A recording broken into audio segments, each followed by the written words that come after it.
सिद्धि के लिए अगर हमें करना है तो सबसे पहली चीज उसकी सिद्धि काम करने लगेगी, जो मैंने इंटेंशन पे बात किया वो है क्लीनिंग। क्लीनिंग को मैं सबसे ज्यादा रेटिंग देता हूँ। उसका रीजन है क्योंकि अगर पुराना बैगेज अगर साफ नहीं होगा तो चीजें नहीं बदलने वाली आपकी। आपको पुराने बैगेज को क्लीन करना पड़ेगा। इसमें मैं यहाँ पर 3 टेक्निक देना जा रहा हूँ। एक है होओपोनोपोनो, दूसरी है ईएफटी और तीसरी है जर्नलिंग। तो मैं जर्नलिंग को पहले रखता हूँ। क्या करना है, अभी किसी भी पर्सन की लाइफ में कोई ना कोई चैलेंजेस जा रहा है। तभी ये वीडियो कोई ना कोई देख रहा है, किसी के हेल्थ में, रिलेशन में, करियर में, मनी में जो चैलेंजेस जा रहा है। तो अपने लाइफ में एक जर्नल लो, जर्नल डायरी लो और उसमें जो चैलेंजेस जा रहा है कोई पुरानी मेमोरीज को याद करो। एक फॉर्मूला देता हूँ, VAK, विजुअल ऑडिटरी काइनेस्थेटिक। अगर हमारे सबकॉन्शियस माइंड में बचपन से लेकर अभी तक कोई ऐसी मेमोरीज है जो देखी हमने, जिस वजह से, जैसे मम्मी पापा का झगड़ा देखा, उनके बीच में हो सकता है कि परिवार से लड़ रहे हैं पैसों को लेकर के, प्रॉपर्टी को लेकर के, वो हमारे माइंड में बैठ गया। या हमने बचपन से कंपैरिजन देखा कि आपको किसी और से कंपेयर किया जा रहा है, वो मन में बैठ गया।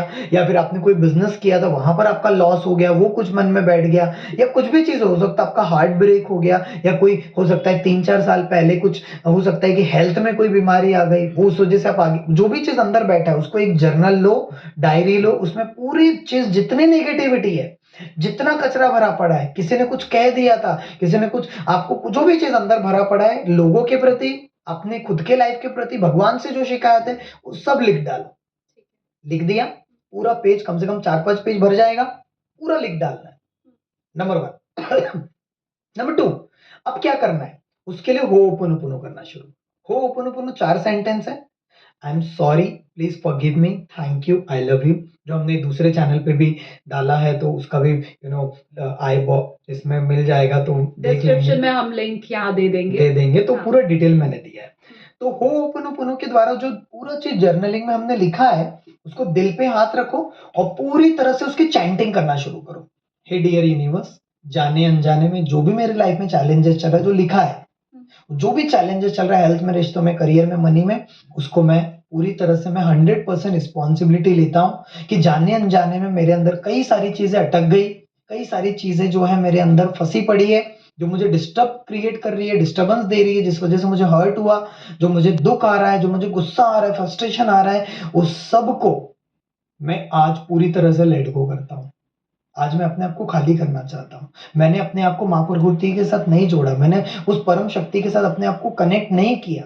सो हे डिवाइन यूनिवर्स, प्लीज मुझे माफ कर देना, I am sorry. 4 sentence, I am sorry, please forgive me, thank you, I love you. Continuously कहते जाना, ये कंटिन्यूअसली तब तक कहना है, कम से कम 15 मिनट तक कहते जाओ, जब तक आपको रिलैक्स फील नहीं होता। ठीक। दूसरी टेक्निक EFT। हमारी बॉडी में 14-15 मेरिडियन पॉइंट्स होते हैं, ये सारे, इसके रिलेटेड भी वो डिस्क्रिप्शन में लिंक है, उधर पूरा डिटेल दिया है। EFT भी करना शुरू करो, मतलब कुछ नहीं समझ में आ रहा है, इतना करो, इसके ऊपर टैपिंग करो और सिर्फ 2 सेंटेंस बोलते जाओ। मैं जैसा भी हूं ना, मेरे लाइफ में जो भी चैलेंजेस जा रहे हैं ना, उसके बावजूद भी मैं अपने आप को पूरी तरह से प्यार करता हूं, स्वीकारता हूं। आई लव माई सेल्फ। आपने सुना होगा, परमात्मा है, उसके हम लोग अंश है, तो हमारे अंदर भी तो परमात्मा हो ना। तो हम जो आई लव माई सेल्फ बोल रहे हैं, वो कोई और नहीं, हमारे अंदर जो परमात्मा बैठा है, उसको हम आई लव कह रहे हैं। So I love myself, I accept myself. मैं जैसा भी हूं ना, जो भी चैलेंजेस चल रहे हैं ना, उसके बावजूद भी मैं अपने आप को प्यार करता हूं, स्वीकारता हूं। जो जर्नलिंग में लिखा है, इस सारे अड़चनों के बावजूद भी, जो भी चैलेंजेस चल रहे उसके बावजूद भी मैं प्यार करता हूं, स्वीकारता हूं, रिस्पेक्ट देता हूं। कंटिन्यूअसली टैपिंग करते जाओ, 5 मिनट तक ये करते जाओ और फिर देखो क्या होता है। और तीसरी चीज है, अपने लाइफ में, जैसे मैंने बताया, जर्नलिंग। जब भी आपके माइंड में कोई भी चीज नेगेटिविटी आ रही है, उसको जर्नलिंग के द्वारा निकाल दो और उसको जला दो और उसको बाहर फेंक दो पूरी तरह से, और फिर देखो मैजिक।